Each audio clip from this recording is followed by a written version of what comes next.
Now, our next guests are moving the needle when it comes to disability inclusion. Here to tell us more is disability advocate and CEO of Tilting the Lens, Sinéad Burke, along with screenwriter, director and disability rights advocate Louise Bruton. Good morning, ladies. How are you doing? It's so lovely to have you here. First off, Sinéad, Tilting the Lens. Can you tell us what that's about? Yeah, so it's a business that I founded 5.5 years ago, really to move the work from visibility and awareness alone to thinking about how do we create system change. So, what does that mean? What it means is how do we create opportunities for disabled people to be successful, whether that is in the design of transport, whether that's in the design of public systems, but also in thinking about ensuring that people don't just have jobs, but have careers. And we've been able to do that across lots of different sectors. And I'm so genuinely very proud to be here alongside Louise, who, we're going to talk about her brilliant career and the work that we've been able to do with the National Talent Academies. And Louise has benefited from Screen Stories, which is a part of Tilting the Lens. Can you tell us a bit more about the programme Screen Stories? Yeah, so in terms of the work that we do, I guess particularly as a business, we're always really interested in how can we invest in new programmes, new opportunities so that disabled people can be successful in different roles. We have a programme in New York with Parsons School of Design. We have 2 students graduating just yesterday from studying how to be a fashion designer, and we have 6 other students, but also knowing that we're an Irish business wanting to invest in Irish programmes here. So we partnered with the National Talent Academy 3 years ago to develop Screen Stories, and this is our 3rd cohort where we're inviting disabled people to apply to learn how to be a screenwriter. And Louise was part of our first cohort, and what I will say, I've admired Louise's work up close as a journalist, as a writer, as a DJ. So being able to see her come through this programme with mentorship, with a bursary, and now being a director is just incredibly important. So let's talk about it, because Louise, she's just like... Over to you, Louise. She really sets you up there, doesn't she? And now she's like, come here to me now, Sinead. I've been writing, like so many people who are watching now will have been reading your writing for absolutely years when it comes to really taking the mick out of things. It's so good, your cultural take on things. But you got involved in Screen Stories, so tell us about that. So when it was first announced, I can't tell you how many people had sent me the Instagram post being like, you need to sign up for this.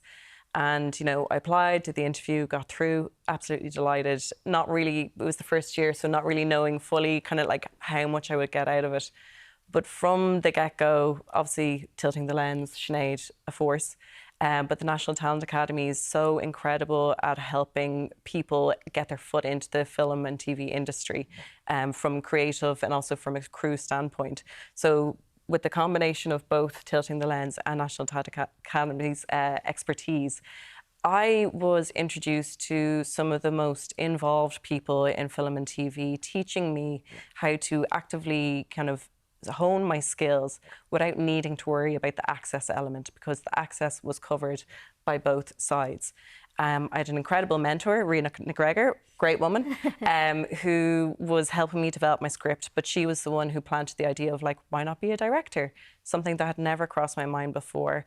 Just being in a space where people are championing you, people saying that, you have this time to work on your ideas and not worry about the kind of outside world, because we're going to make sure that we can get you from point A to point B.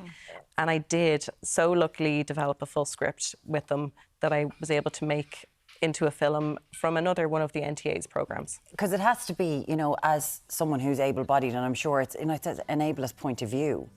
I don't even think about getting to work in the morning. It's like I know how I'm going to get to work in the morning. I know how I'm going to get around. Like when you're talking about directing, you have to be able to move around a space in order to do that.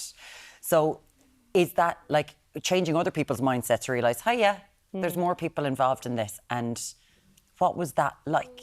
So I suppose any set, as we look around even here, there's cables, there's wires, there's cameras, there's so many things that are in the way. But when you have the space to be able to talk to people and really kind of line out what it is that you need, they can respond to you. And because this technology exists, you just have to say that you need it. But I had to learn myself to kind of advocate for what it is that I need. And Sinead and I were just talking about this in the green room there.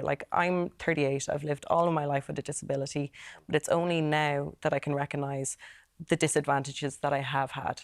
Because when I was a child, a teenager in my early 20s, that's not a word you want to use to associate with yourself. So you're going to say, I'm fine, I'm going to trundle along, I'll do whatever it takes to get, to show up. But now kind of when I'm looking at kind of socially or kind of professionally, the places I'd like to be or seeing my peers in those places, I'm like, oh, why amn't I there? And it's maybe because I didn't have the confidence to be like, you know what, I need an extra hand here. And it's not, on paper, education, courses, whatever, all that can be done and checked and whatever, but it's the social element that is the big disadvantage. And it could be from not being able to get the bus, not being able to sit at the table, people just not considering the different energy levels that come from having a disability, because we work on a different clock. Yeah. It takes longer for us to get things done. Yeah, and maybe to just jump into Louise's point, I think, like you, Louise, I'm in my 30s, and getting to that point of understanding what you need and being confident around it. But I think it's also important to acknowledge that, in terms of being disabled, we're disabled by design. So to your point around transport or infrastructure, what I would say also is that it's not just our responsibility to advocate for ourselves for that change to happen. And I think coming back to this programme, the starting point is asking people, what do you need? Rather than waiting 6 weeks into the programme and somebody then building the confidence and the courage to say, hey, I need assistive technology, or actually, I need more flexibility, or engaging in the sessions, I need some support because I have childcare to arrange. So how do we create almost the safety and the confidence for people to have those conversations at the outset so that they can just engage in the programme? Because I think so many of us just want to exist, want to work if we can, want to engage socially, but there's so many barriers that it seems like it's only our responsibility to fix. And I think we all have a bigger responsibility. And well done to you for helping highlight. It does feel like that we are potentially going in the right direction. There's an awful lot further we need to go as well. But we just saw clips there on screen of your short film, Let's Go, that was in the Dublin International Film. That must be amazing. It was so surreal. Honest to God, there's situations in your life or in your career where you're just working along behind my laptop, that's fine. And then all of a sudden I'm in the Lighthouse Cinema and my aunties are there and, people I went to school with, and I'm like, oh, and now I must merge everybody. But it was so amazing to be part of DIF. And also having Let Go kind of screened there, it was just a big moment for me and a big moment for my friends, my family and the people who worked on the film. But we're trying to get Let Go kind of out further into the world. Yeah. And that is the next kind of challenge of how do you progress? I've entered the ladder. How do I kind of progress even further? Yeah. And how do we support that? How do we get into every film festival in the world? I don't know, tell me. Tell me. This is the opportunity. I think, if people are watching and whether they are programming a film festival, whether they have relatives in doing so, I think let's think about the ways in which we can ensure that different diverse filmmakers and directors are part of it. But I also think, it's about making sure that, Louise and I can never be exceptions to this. So part of this iteration of this programme, I should say we have an information session on Thursday at 12 p.m. on Zoom. If you go to the National Talent Academy's website, you can sign up so that you can ask any question that you might have. But I think it's also important to know that this programme and bursary is funded. So there is a €2,000 bursary for all applicants who are successful. Now, for those who, for example, may not be able to receive that money due to them being on disability benefit, we can be flexible. We can ensure that that investment instead goes into training, it goes into technology, it goes into software that you may need. So again, we're really mindful, to Louise's point, that for disabled people, they may have to take time out of work to do this. Yeah. They may have to take or provide additional care or support services for themselves to be able to do this. So I think it's really important that people know that there is an optional bursary there if they wish to do it, but also all of those access accommodations as a baseline will be embedded and are centrally funded, so that won't come out of the bursary. We have a budget for that also. She thinks of everything. I love the way she's like, it's not going to affect your benefit. We will sort this. The woman thinks of absolutely everything. Your film is called Let Go, and you can find all that. You mentioned the word surreal. We have to talk about surreal. Sure. Go on, you know what's coming. Ask it. What's it like standing in front of a wall of photographers at the Met Gala, Sinead? It wasn't your first time, but we were chatting about you just a few weeks ago. Yeah. How was it? To Louise's point, it was surreal. The Met Gala is a fundraiser for the Costume Institute, which is the fashion department of the Met. It's the only department in the Met that's not funded by the Met, so that's the reason why the gala exists. My colleagues and I at Tilting the Lens have been working on the exhibition Costume Art for 18 months. I got an email from Andrew Bolton, who's the senior curator there, in November 2024 to say, hey, working on this new exhibition, can we talk? And over 18 months, we've been able to build out the section called the Disabled Body. There's 9 mannequins, all represented and made of real-life disabled bodies, one of them including my own. I donated 2 pieces of my own wardrobe to the permanent collection. We have amazing spotlight on disabled designers like Sugandha Gupta, Justin LeBlanc. But it also points to we need more disabled designers. It also points to not the lack of talent, but the lack of pipelines for people to be successful, to be able to be in those big spaces. But I think for me, the most surreal aspect was doing the red carpet initially, getting to talk to, for the first time, disabled journalists on the red carpet.